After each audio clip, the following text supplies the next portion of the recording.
Hello guys, it's Juan at today may pupuntahan tayong event. Ito yung Toycon Prelude na gaganapin sa Okada.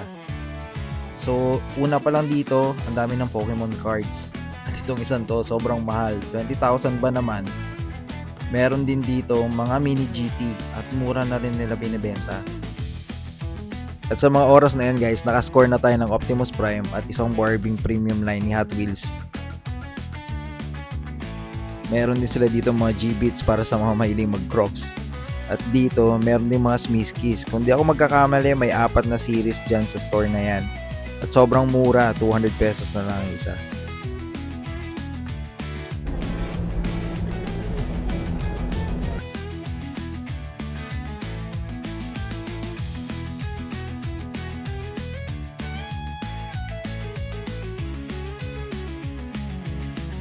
Meron din sila dito yung Joker.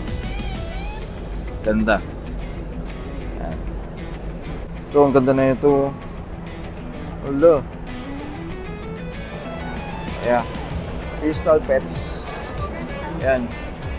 Kasi meron sila dito mga charms. I think mga charms to pero in a form of designer na sila. Designer toys. Ayan, may mga dragons. It's a pen trade. Sa dulo ba? At syempre guys, hindi pwedeng mawala si Voltis 5 sa mga ganitong event. Sobrang ganda ng details niyan. Ito yung magandang pagkaka-display guys dapat ng mga figures. Naka-acrylic tapos may background.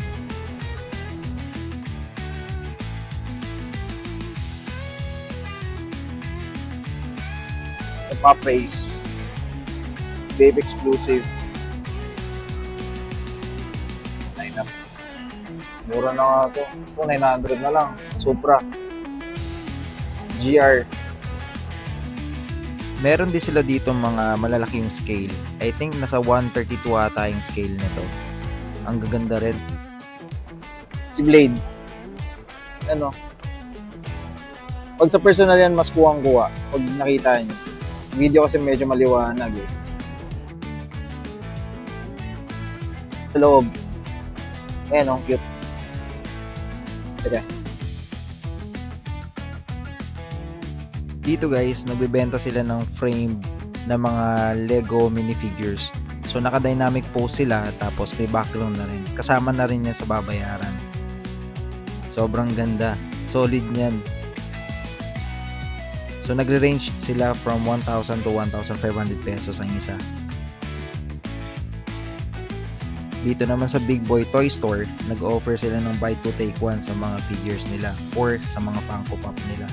At magaganda rin naman yung mga Funko Pop nila. RGB. Suki. Guys. Tapos, unang bungad. Nandito agad oh. Tinitingnan namin na kunin. So may dalawang version dito. Itong isa is nasa GameStop. Gustong gusto ko na tong bilhin that time guys. Kaso sobrang mahal lang talaga. Di bale, pag-iipunan natin yan. Tapos special edition. Pero mas gusto ko ng isa. Mas okay yung isa. Yung white. Meron din dito mga Blokies. Kaso ibang series kasi yung hanap namin. At ibang series to. Hindi pa kami nagsisimula sa series na yan.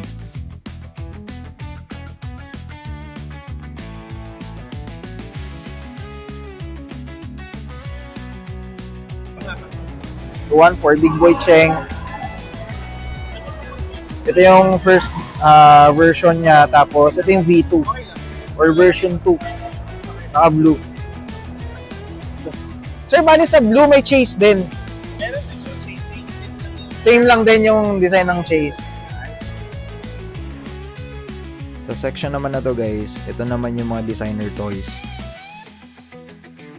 Minsan, collaboration sila ng ibang characters or collaboration ng iba ding artist. Tulad nito, si Project Panda Coco.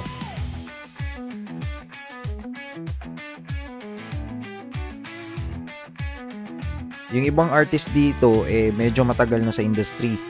Pero yung iba, kaka-start pa lang din.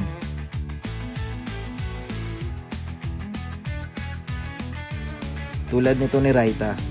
Naisip ko nga rin magpa-commission sa kanila. Gusto ko magpa-design tapos iibahin lang yung kulay at pumayag na rin sila.